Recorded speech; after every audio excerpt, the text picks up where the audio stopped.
আধ ঘন্টা আগে আমরা একসাথে শুটিং করছিলাম, সমুদ্রে নেমে সমুদ্রে শুটিং করছিলাম আমরা। পড়ে গেল নাকি ও একটা হঠাৎ করে? আমিও পড়েছি, দুজনেই পড়ে গেছি। আমি ঠিক আছি।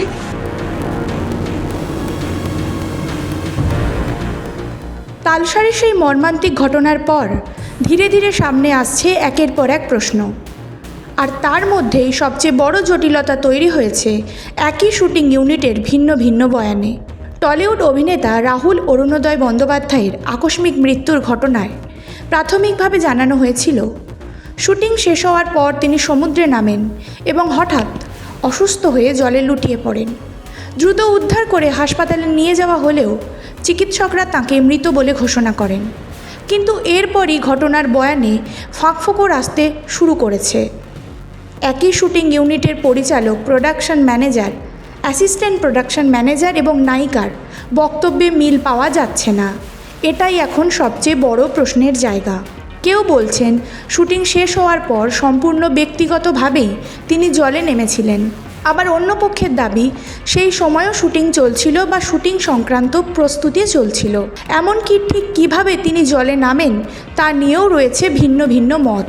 এই অসঙ্গতিগুলোই এখন সন্দেহ আরও বাড়িয়ে তুলছে। যদি ঘটনাটি নিছক দুর্ঘটনাই হয় তাহলে প্রত্যক্ষদর্শীদের বয়ানে এত ফারাক কেন? শুটিং স্পটে উপস্থিত দায়িত্বপ্রাপ্ত ব্যক্তিদের বক্তব্য একরকম না হওয়ায় প্রশ্ন উঠছে, কিছু কি আড়াল করা হচ্ছে? এই পরিস্থিতিতে অভিনেতার সহকর্মী ও বন্ধুরাও সরব হয়েছেন।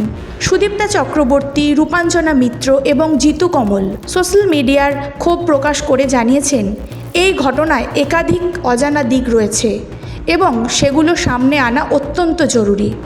তাদের সবার একটাই দাবি, পূর্ণাঙ্গ ও নিরপেক্ষ তদন্ত। শুটিং স্পটে পর্যাপ্ত নিরাপত্তা ব্যবস্থা ছিল কি না, জরুরি চিকিৎসাতে দেরি হলো কেন, এবং সবচেয়ে বড় কথা একই ইউনিটের সদস্যদের বক্তব্যে এত অমিল কেন, এই সব প্রশ্নের উত্তর চাইছেন সকলেই। একজন প্রতিভাবান শিল্পীর অকাল প্রয়াণে শোক তো রয়েইছে, কিন্তু তার থেকেও বড় হয়ে উঠেছে দায়বদ্ধতার প্রশ্ন। এখন সবার নজর তদন্তের দিকে। সত্যিটা শেষ পর্যন্ত কি সামনে আসে সেটাই দেখার।